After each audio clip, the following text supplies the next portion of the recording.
না আমি কিছু আমার জীবনের প্র্যাকটিক্যাল এক্সপেরিয়েন্স ঠাকুর ধরে আমার কি উপলব্ধি সবার সাথে একটু শেয়ার করব।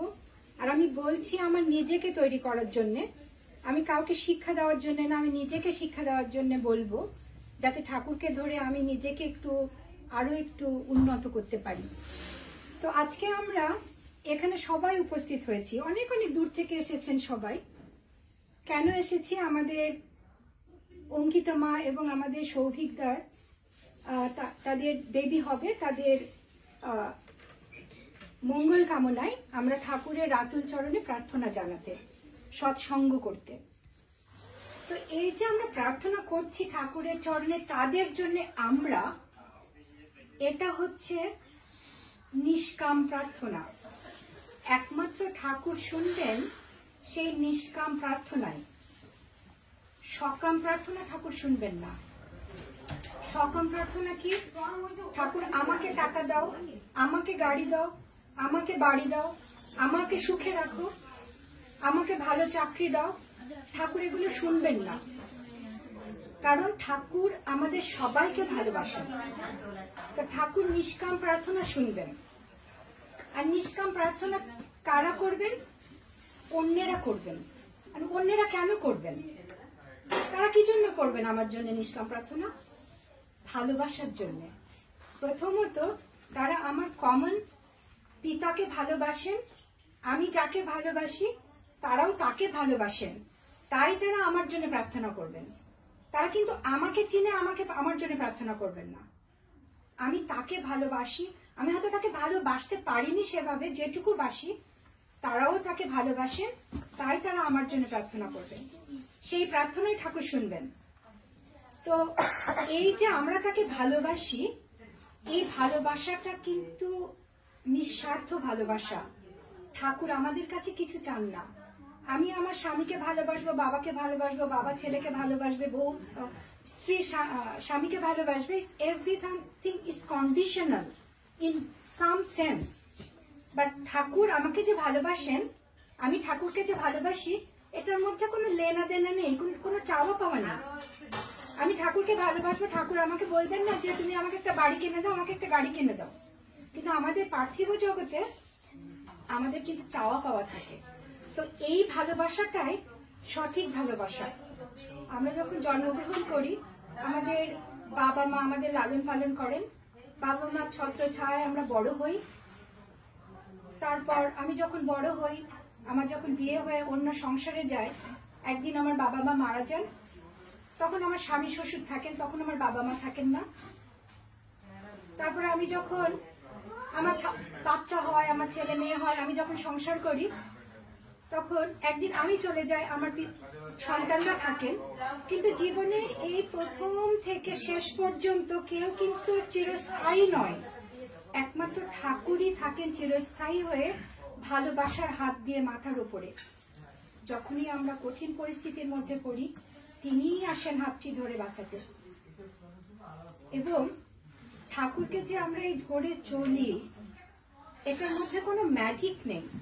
আমাদের অনেকের ধারণা, আমি ঠাকুরকে কেন ডাকবো? আমি যদি আমার জীবনে ম্যাজিক না হলো, আমি একটা বিপদে পড়বো, ঠাকুর যদি আমাকে রক্ষা না করেন, তাহলে আমি কেন ঠাকুরকে ডাকবো? কি অর্থে আমি ঠাকুরকে ডাকবো যদি আমি একটু ভালো না থাকতে পারলাম? হ্যাঁ, ম্যাজিক আছে সেখানে। আমরা মানুষ, জীবনে উত্থান পতন থাকবে, বাধা বিপত্তি আসবে।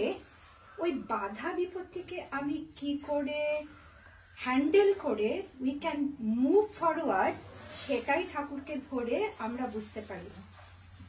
এবং আমরা আমাদের সৌভিকদার কাছ থেকে শুনছিলাম ভালোবাসার কথা, তাকে মাথায় নিয়ে চলার কথা। গানের মাধ্যমে শুনলাম আমরা নামের কথা।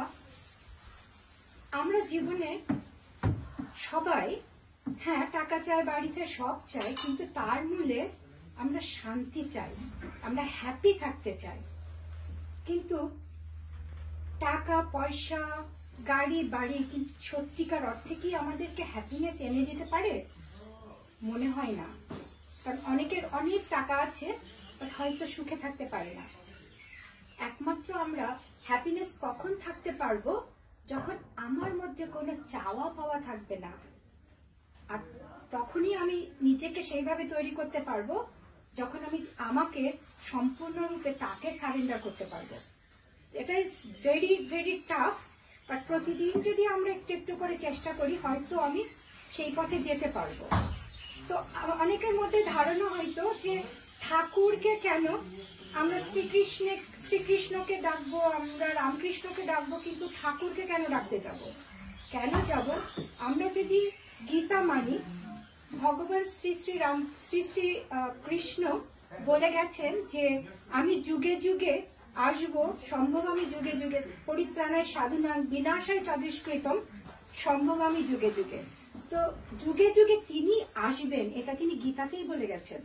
তো এখন আমাদের মানে ঠাকুরই হচ্ছেন সর্বশেষ অবতার, যাকে ধরলে আমরা সেই পূর্ববর্তীকেই আমাদের মধ্যে প্রকাশ করতে পারি। তো এটার মধ্যে যে ম্যাজিক নেই যেটা বলছিলাম, ম্যাজিকটা এখানেই।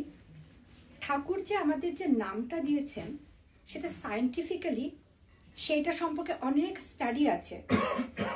তো যে নামটা আমাদের করার কথা হয়তো আমরা সেই পরিমাণ করতে পারি না, তো যেটুকু করতে পারা যায় সঠিক নিয়মে করলে আমাদের চিন্তা ভাবনা কনসেন্ট্রিক হয়। তখন আমরা কোনো ডিসিশন নিতে যদি কোনো বিপদেও পড়ি, সেইখান থেকে আমরা সঠিক ডিসিশন নিয়ে বেরোতে পারবো। এবং আমরা রিমা মায়ের কাছ থেকে শুনছিলাম, সৌভিকদার কাছে শুনছিলাম আচার্যদেব। আচার্যদেব হচ্ছেন আমাদের আচার্য সিদ্ধ পুরুষ, যিনি এখন সৎসঙ্গকে পরিচালনা করছেন। তিনি আমাদের ঠাকুর শ্রী শ্রী বর্দার ছেলে ছিলেন প্রিভিয়াস আচার্যদেব, এবং তার ছেলে হচ্ছেন আমাদের আচার্যদেব। তিনি আমাদেরকে করিয়ে দেখিয়ে দিয়ে যাচ্ছেন আমাদেরকে কিভাবে চলতে হবে। এবার আসি আমার প্র্যাকটিক্যাল এক্সপেরিয়েন্স। আচার্যদেব কিভাবে আমাদের মনের কথা জানেন, এবং তারা এখন বসে এখান থেকে 100 বছর পরে কি হবেন তারা বুঝতে পারেন। এবং কেউ যদি বলে ঠাকুরকে আমি দেখেছি কিনা, আমি বলবো হ্যাঁ আমি দেখেছি। কিভাবে? আমার অনুভূতি দিয়ে দেখেছি। তো আমি 2 বছর আগে দেওঘরে যাই। দেওঘরে গেলে আমি কয়েকবার আমি সুযোগ পেয়েছি তার দর্শন করার। তাকে যতবার প্রণাম করে তার চোখের দিকে তাকিয়েছি, তিনি শুধু একটা কথাই বলেছেন, জীবনে কখনো নেগেটিভ হবে না, পজিটিভিটি চিন্তা করবে। আমি তখন বুঝিনি, প্রতিবার দেখি একই কথা বলেন। দিনে 4 টাইমস 5 টাইমস তাকে প্রণাম করতে গেছি, একই কথা বলছেন, পজিটিভ হবে, বি পজিটিভ, কখনো নেগেটিভ চিন্তা করবে না। আমি দেওঘর থেকে, ইন্ডিয়া থেকে আবার অস্ট্রেলিয়ায় ফিরলাম। আমি ফিরেছি ডিসেম্বর মাসে। জানুয়ারি মাসের 15 তারিখে আমার বাবা মারা যান। তখন বুঝি যে কেন তিনি বলছিলেন যে সবসময় পজিটিভ হবে, কখনো নেগেটিভ ভাববে না। হ্যাঁ, সময় চলছিল। গত বছর ডিসেম্বরে আমার একমাত্র ছেলে, তার একটা মেডিকেল কন্ডিশন ধরা পড়ে অল অন এ সাডেন। কেউ আমরা প্রিপেয়ার ছিলাম না তার জন্যে। সেই কন্ডিশনটা তাকে সারাটা জীবন নিয়ে চলতে হবে। এবং সব থেকে বড় কথা, আমি বাই প্রফেশন ঠাকুরের আশীর্বাদে ডাক্তার। 3 উইকস পরে আমার একটা পরীক্ষা ছিল। সেই সময় আমার ছেলে 1 সপ্তাহ হসপিটালে, 2 উইকস পরে আমার পরীক্ষা। আমি তখন পরীক্ষা দেওয়ার মতন কোনো পরিস্থিতির মধ্যে নেই। একটা মা হয়ে সে অবস্থা আমি বই নিয়ে কি করে বসবো আমার কোনো আইডিয়া ছিল না। আমাদের শ্রদ্ধেয় ঋত্বিক দাদা, সুভাষদার সাথে আমি কথা বললাম যে দাদা এই অবস্থা, আমার তো পড়ার মতো কোনো সিচুয়েশন নেই, আমি কি করে পড়বো, কি করে পরীক্ষা দেবো, আমি কিছু জানি না, আমি পরীক্ষা ক্যান্সেল করতে চাচ্ছি। তখন দাদা বললেন যে আচ্ছা আমি একটু আচার্যদেবকে জানাই, উনি কি বলেন দেখি। আচার্যদেবকে জানানো হলো। উনি বললেন যে আমার ছেলের জন্য আশীর্বাদ করলেন যে লাইফস্টাইলটাই বড় কথা, ও ভালো থাকবে। এবং আমাকে বললেন ধৈর্য না হারিয়ে পজিটিভ ভাবে এগিয়ে যেতে, পরীক্ষা দিতে। আমি বইয়ের সামনে বসে থাকতাম, আমার মাথাতে কিছু ঢুকতো না, আমি সারাদিন কাঁদতাম, সারা রাত কাঁদতাম, আমার মাথাতে কিছু ঢুকতোই না, আমি কি পড়বো, শুধু ধ্যান করতাম। সেই অবস্থাতে যখন পরীক্ষা দিলাম, আমি নিজেও জানি না আমি কি পরীক্ষা দিয়েছি, আমি সত্যি কিছু জানি না আমি কি পরীক্ষা দিয়েছি। ঠাকুরের আশীর্বাদে পাশও করেছি। তো এটাই বলার, এবং আমার ছেলে 10 বছর, ও ঠাকুরের আশীর্বাদে ও যে লাইফস্টাইলটা নিয়ে চলছে, ও যে স্যাক্রিফাইসের মধ্যে দিয়ে চলছে, একমাত্র ঠাকুরের সরাসরি আশীর্বাদ না থাকলে এটা কোনো মতেই সম্ভব না। আমি অ্যাজ এ ডক্টর এবং অ্যাজ এ মাম বলছি, এটা কোয়াইট ইম্পসিবল। এখানেই হচ্ছে ম্যাজিক। আমি যদি এখন ঠাকুরকে বলি, ঠাকুর আমি তো তোমাকে ভালোবাসি,